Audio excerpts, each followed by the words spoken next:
यांचा विजय झालेला आहे। ठाकरेंची शिवसेना, शिंदेंच्या शिवसेनेचा या ठिकाणी पराभव। दीप्ती वायकर या पराभूत झालेल्या आहेत। खासदार यांच्या कन्या दीप्ती वायकर पराभूत झालेल्या आहेत। प्रभाग क्रमांक 87 ठाकरेंच्या शिवसेना विजयी झालेली आहेत। पूजा महाडेश्वर यांचा या ठिकाणी विजय, तर भाजपच्या महेश पारकर यांचा 87 मध्ये पराभव झालेला आहे। प्रभाग क्रमांक 156 ठाकरेंची शिंदेंची शिवसेना, अश्विनी माटेकर यांचा विजय झालेला आहे। ठाकरेंच्या शिवसेनेचा पराभव। संजना कासले या ठिकाणाहून पराभूत झालेला आहे।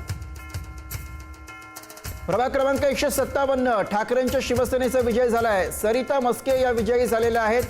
भाजपच्या आशा तायडे यांचा त्यांनी पराभव केलेला आहे। प्रभाग क्रमांक 157 चा निकाल आपल्या समोर आहे। मुंबईत प्रभाग क्रमांक 157 चा हा निकाल ठाकरेंच्या शिवसेनेने बाजी मारलेली आहे। सरिता मस्के या निवडून आलेल्या आहेत। मुख्यमंत्री देवेंद्र फडणवीस भाजप मुख्यालयामध्ये उपस्थिती लावणार आहेत। मोठी अपडेट, मुख्यमंत्री देवेंद्र फडणवीस हे भाजपच्या मुख्यालयामध्ये उपस्थिती लावणार आहे। संध्याकाळी 4 वाजता भाजप मुख्यालयामध्ये देवेंद्र फडणवीस पोहोचतील आणि अर्थातच या मोठ्या विजयानंतर मुंबईतल्या या ठिकाणी विजयोत्सव भाजपकडून साजरा केला जाईल आणि त्यासाठी स्वतः मुख्यमंत्री देवेंद्र फडणवीस यांची उपस्थिती असेल।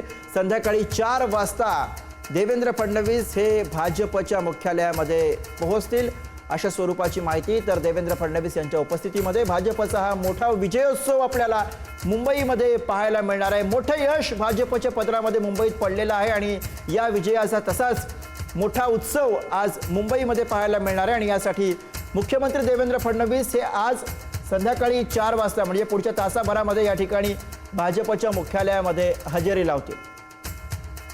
मुख्यमंत्री देवेंद्र फडणवीस यांच्या उपस्थितीमध्ये भाजपच्या विजयाचा हा जल्लोष पाहायला मिळेल। मोठी अपडेट येते, तब्बल 12 महापालिकांमध्ये शरद पवारांच्या राष्ट्रवादीला भोपळाही फोडता आलेला नाहीये।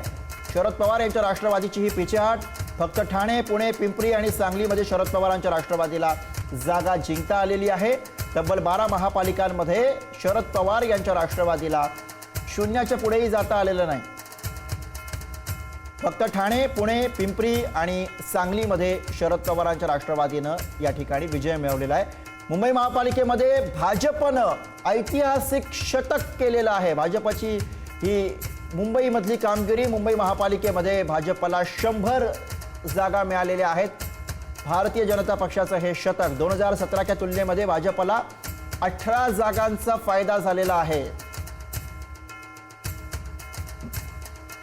नाशिकमधनं महत्त्वाची अपडेट, नाशिकमध्ये भाजप नेते सुधाकर बडगुजर यांना धक्का बसलेला आहे। Yes yes yes yes Amit, खूप अभिनंदन। खूप नाही चांगलं झालं। आता काही चिंता करायचं कारण नाही, फार सुंदर केला तुम्ही, फार तुमचं अभिनंदन आहे। आता आपण बस एकदम जबरदस्त आहे त्याच्यात, म्हणजे latest hope. Yes yes yes yes Amit, खूप अभिनंदन। खूप नाही चांगलं झालं। आता काही चिंता करायचं कारण नाही, फार सुंदर केला तुम्ही, फार तुमचं अभिनंदन आहे। आता आपण बस एकदम जबरदस्त आहे त्याच्यात, म्हणजे latest hope. Yes yes yes yes Mumbai ward क्रमांक 75 ठाकरेंच्या शिवसेनेचे प्रमोद सावंत हे 75 मधनं विजयी झालेले आहेत। मुंबई महापालिकेमध्ये दुसरीकडे भाजपचं ऐतिहासिक शतक आपल्याला या निकालांती पाहायला मिळतं आहे। मुंबई महापालिकेमध्ये भाजपला 100 जागा मिळालेल्या आहेत। त्यामुळे 2017च्या परफॉर्मन्सपेक्षा उत्तम असा परफॉर्मन्स हा भाजपनं या निवडणुकीमध्ये दिल्याचं दिसतंय। 18 जागांचा फायदा 2017च्या निकालाशी आपण तुलना केली तर आतापर्यंत जो निकाल आपल्या हाती आहे त्यानुसार 18 जागांचा फायदा भारतीय जनता पक्षाला झाल्याचं या निकालातनं, या आकडेवारीतनं आपल्याला पाहायला मिळतंय। त्यामुळे विधानसभेपाठोपाठ मुंबईमध्ये देवाभाऊंचा करिश्मा महापालिका निवडणुकीमध्ये सुद्धा आपल्याला पाहायला मिळतोय। मुंबईत भाजपचा महापौर होणार हे आता जवळपास निश्चित झालेलं आहे। मुंबई महापालिकेमध्ये भाजपचं ऐतिहासिक शतक, त्यामुळे अनेक वर्षांचं भारतीय जनता पक्षाचं जे स्वप्न होतं मुंबई महापालिकेमध्ये आपला महापौर बसवण्याचं, ते या निवडणुकीअंती पूर्ण होताना दिसतंय।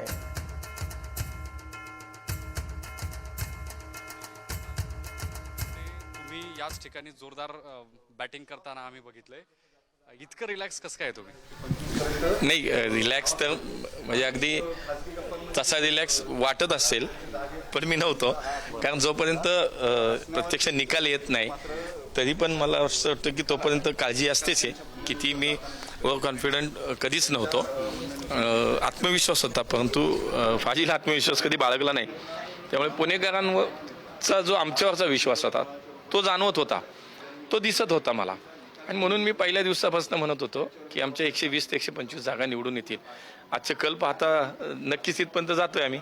बॅटिंग तुमची एकदम फिल्डिंग जी लावली होती ती सक्सेस ठरली असं म्हणायचं. स्वाभाविक आहे, सगळ्यांनी मिळून केलंय ते, मी एकटा नाही. माझं नेतृत्व आहे, आमचे देवेंजी आहेत. महानगरपालिकेच्या निवडणुकांमध्ये त्यांनी खूप बारकाईनं याच्यामध्ये लक्ष घातलं. एक एक प्रभागावरती त्यांचं विश्लेषण, स्वतःचं एक स्वतंत्रपणे विश्लेषण असायचं, प्रत्येक उमेदवार, इच्छुक. आणि याच्यामध्ये मला असं वाटतं की पुण्याच्या विकासाच्या दृष्टीनं भविष्याचं जे काही व्हिजन त्यांचं होतं, केंद्र सरकार, राज्य सरकारने आणि महापालिकेत आम्ही असं ट्रिपल इंजिन सरकारने जे काही काम केलं मागच्या सगळ्या काळामध्ये, हे पुणेकरांनी पाहिलं आहे. आणि म्हणून मला असं वाटतं की वैयक्तिक नाही पण एक सामूहिक यश आहे आमच्या नेतृत्वात, देवेंजींच्या नेतृत्वात हा विजय आहे. किती स्कोर होईल आता तुमचा एकूण 165 पैकी? कमळाचे किती उमेदवार निवडून आलेले असतील असं दिसतं? आणि आतापर्यंतचे तुमच्याकडचे काय अपडेट्स आहेत? काल परवा लागोपाठ मागच्या 4-8 दिवसात जे सांगत होतो तोच आकडा माझा आजही आहे, 120 ते 125. आताचे जे कल दिसत आहेत माझ्या माहितीप्रमाणे काहीतरी 100 जागांचे कल आले, त्याच्यामध्ये भाजप 87 दिसते. म्हणजे जवळ आलो ना आता 120-125च्या. अगदी काही वेळापूर्वी तुम्हाला मुख्यमंत्री महोदयांचाही फोन आला होता, तर काय नेमका संवाद झाला, काय म्हणणं होतं मुख्यमंत्री महोदय? नाही, त्यांनी पुण्याची नेमकी आता स्थिती काय माहिती करून घेतली, जशी त्यांनाही माहिती आहे. आणि जेव्हा सांगितली त्यांनी खूप कौतुक, अभिनंदन आमच्या सगळ्यांचं केलंय.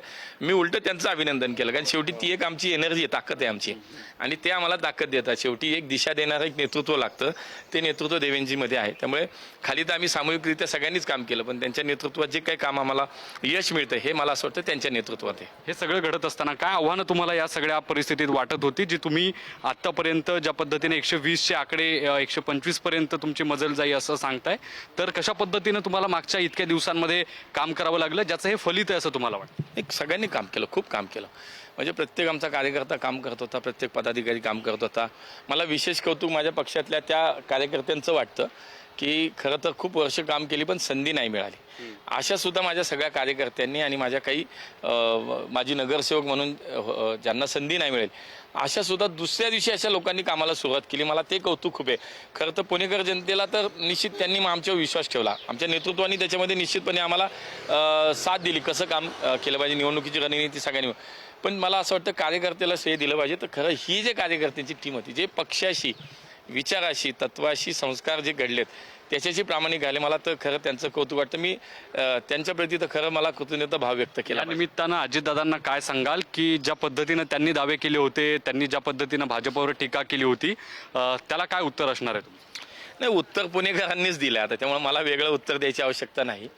मी पहिल्या दिवसापासून सांगत होतो की पुणेकरांना कामावर बोललेलं आवडतं, पुणेकरांना विकासावर बोललेलं आवडतं, पुण्याचं भविष्य कशात आहे त्याच्यावर बोललेलं आवडतं. उगाचच काहीतरी टोमणे मारणं, खालच्या पातळीवरती जाऊन त्यांच्या सोशल मीडियाच्या प्लॅटफॉर्मवरती काहीतरी डिझाईन्स करणं, व्हिडिओ करणं, अशा निवडणुका नाही जिंकतायत.